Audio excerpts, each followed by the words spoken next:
Hello, beautiful souls.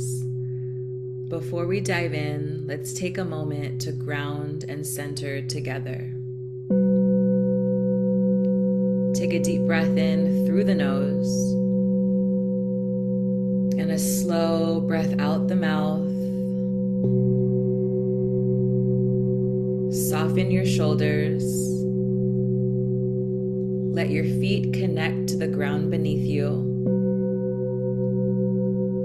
You are here. You are present. You are exactly where you need to be.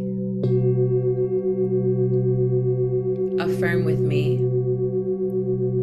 I am present.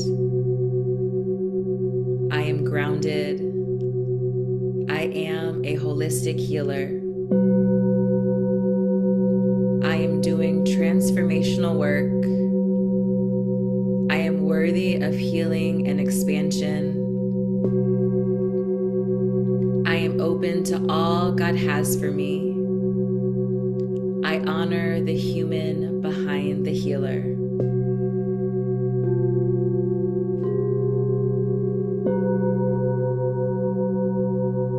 Welcome to the Holistic Therapist Podcast, your safe space to decolonize, integrate, heal, and expand beyond the box of what it means to be a therapist and healer.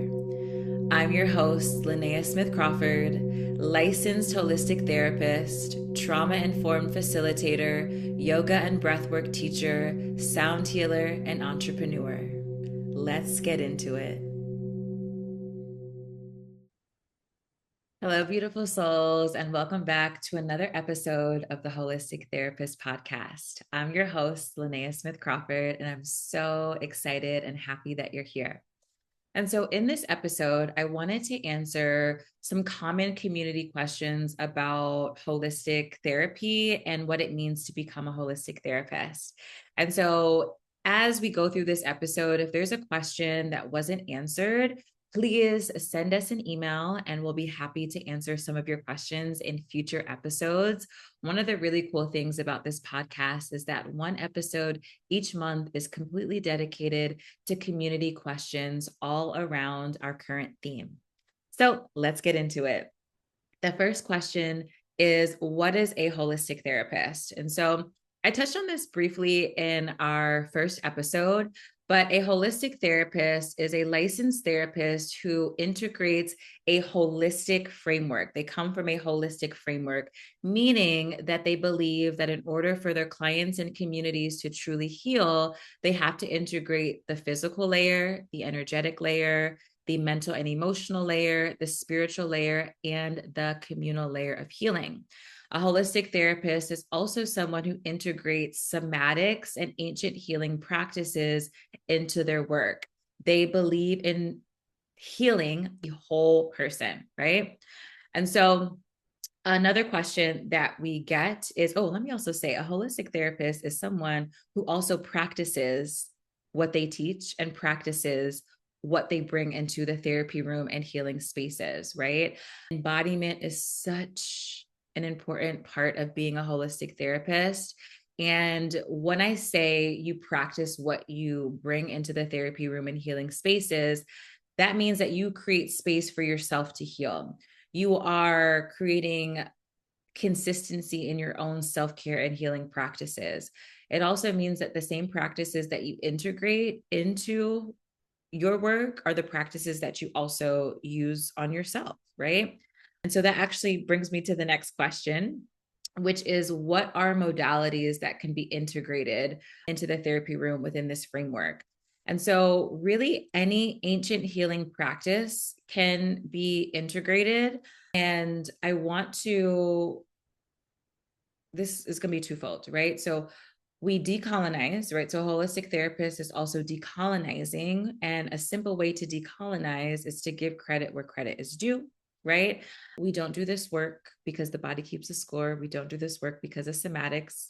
Great tools, and we love them, right? But we do this work because our African and indigenous ancestors knew that in order for us to truly heal, We needed to bring in movement. We needed to bring in breath. We needed to bring in music and sound. We needed to bring in spirit, right? And so when you think about it from that lens, right, this isn't new age, right? These are ancient healing modalities. These are African and indigenous practices that we are reclaiming and bringing back into the healing space and into the therapy room. And so what are some of these practices? So you can integrate breath work, you can integrate yoga and movement, sound healing, meditation, Reiki. You can integrate tapping. You can integrate somatic experiencing, which all that means is that you're bringing attention to the body and practices, right? So think about simple somatic practices like butterfly tapping and orienting yourself to the room and things like that. Spiritual integration, right? And so spiritual integration, like I said in our first episode, is completely individual, or it's up to the therapist. If the therapist specializes in a particular spiritual modality, you can integrate things like oracle cards, energy work. And so all of these different modalities can be integrated. You can even think about more evidence-backed or based practices like, right, EMDR, bringing in practices like brain spotting, right? So many practices that you can bring into the therapy room. And so we'll go to the next question. So the question 2 is actually, how does it differ from traditional therapy?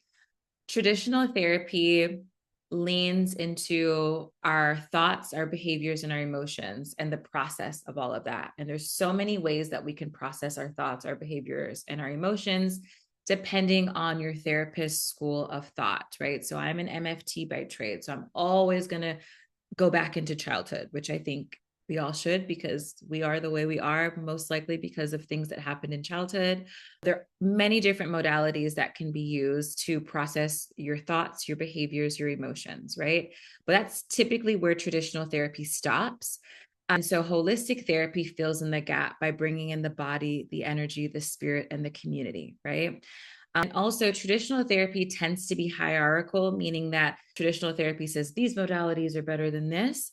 Holistic therapy says that we all have to work together in order for our clients and our communities to truly heal. So the question I get a lot is it ethical? Is this work ethical? Yes, when practiced within your scope. And so the boards that we adhere to as licensed and credentialed and certified therapists and healers, they want to know that you're within your scope. I want you all to stop being so fearful of the board and fearful that what you're doing is unethical. If you're moving in integrity, meaning you have training, right? Scope of practice essentially means that you have training in what you're bringing into the therapy room, and the practices that you're bringing into the therapy room are helping your clients' mental health and well-being. It's a part of the treatment plan, right? The practices that you're bringing in align with the treatment plan. And so when you're also ethical, you want to make sure that your consent forms and your intake forms are talking about the practices that you bring into the therapy room, right? It's talking about the benefits of the practices and the potential risks of the practices that you might bring into the room. And what's key is that your clients always are consenting, right? They can say no, right? They can know that you integrate this work, but they can be like, no, I actually just want to talk, right? And so making sure your clients have the autonomy to do that, right? Something else that's really important to know is there some sort of, again, how is it aligning with the client's treatment goal? But something else as an extra cushion is, what clinical theory are you coming from? Typically, we're using polyvagal theory, which essentially says that, regulated nervous system allows our clients to heal and process what they're navigating, right? And so stop being scared of the board. Just make sure you have training in what you're bringing into the therapy room, right? Make sure you're confident in facilitating this work, and make sure that your consent forms talk about the practices that you're bringing in, right? If you can get a CE in a thing, it's not unethical, okay? It's backed by science. Hopefully, this question has been answered through and through. Yes, all of these practices, especially the practices that I teach and I integrate, which is yoga, breath work, and sound healing, also meditation, those practices have been heavily researched and they're heavily backed by science, okay? yoga, breathwork, meditation, a couple of little, neuroscience points. Our amygdala, the part of the brain that's constantly scanning the room for if you're safe or unsafe, right? Hello, hypervigilance. Yoga and meditation have been proven to reduce activity in the amygdala, right? So this is just some of the science, right? Also, it's been proven, yoga and meditation and breath work have been proven to increase gray matter in the hippocampus and the prefrontal cortex that leads to better concentration, better focus, and better emotional and impulse control. Okay. Let's bring it back to the nervous system. Okay. So these practices have been proven to regulate our nervous system, essentially meaning that it moves us from our sympathetic response, which is our activation, our fight, our flight, into our parasympathetic response, which is our area of rest and digest, right? And so also somatic experiencing is now evidence-based, right? So all of this work is backed by science, which is another way that you can dispel some of the apprehension or question about integrating this work as a therapist and healer, right? Another question I get is, will my clients be open to this? Some clients are, some clients aren't.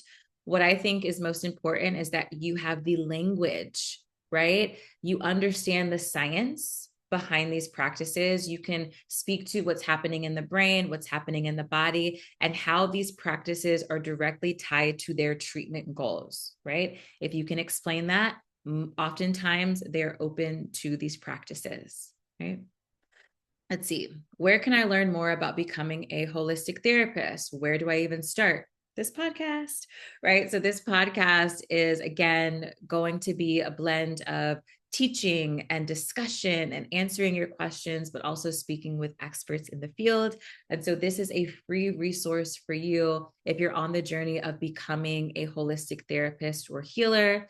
We also have lots of free resources. So, when you resources will be below, but we have a workbook on becoming a holistic therapist. But we also have a free training on an introduction to holistic mental health.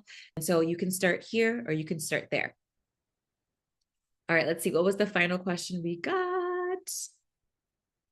Actually, those were all the questions. So I hope this answers your questions on what it means to be a holistic therapist, what it means to be on this journey of integration, if it's ethical, is it science-backed, where you start.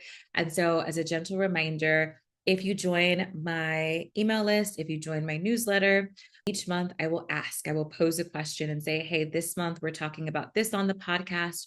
What are your questions? Ask me them, right? And so you want to make sure you subscribe to my newsletter, subscribe to the podcast, leave a 5-star review.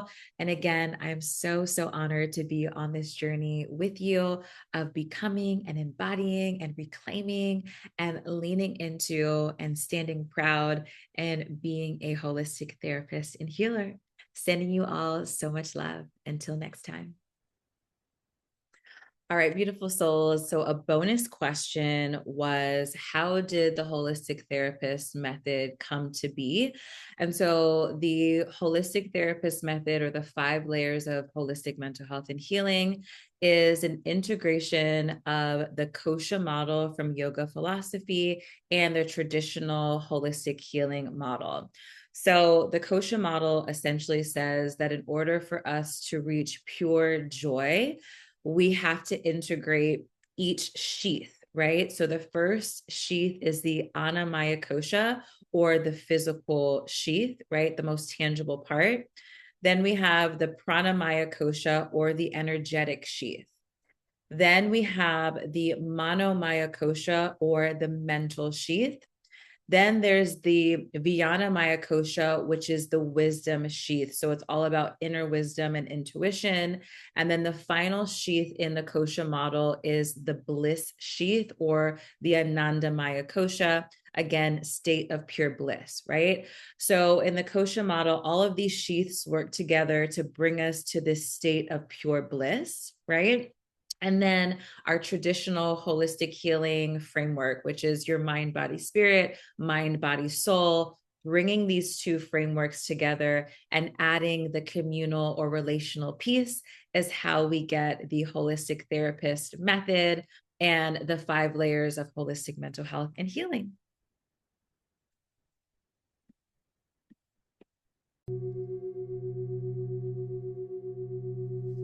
Thank you for being here, beautiful soul. The work you do changes lives.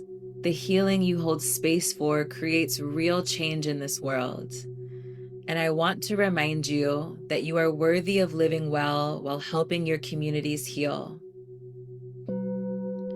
You are worthy of the time it takes to nourish your mind, body, and soul, and you are worthy of expansion.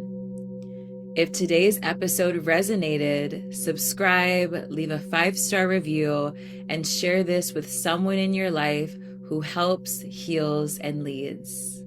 And if you're ready to go deeper, I want to personally invite you to join us at the 2nd annual Holistic Therapist Conference happening October 1st through 4th at the breathtaking Art of Living Retreat Center in Boone, North Carolina. Early bird doors are officially open, and this is the best price you will see for this experience. Trust me, you don't want to miss this. Grab your early bird ticket now. The link is in the show notes, and I will see you there, beautiful soul. Till next time, stay grounded, stay embodied, and keep honoring the human behind the healer.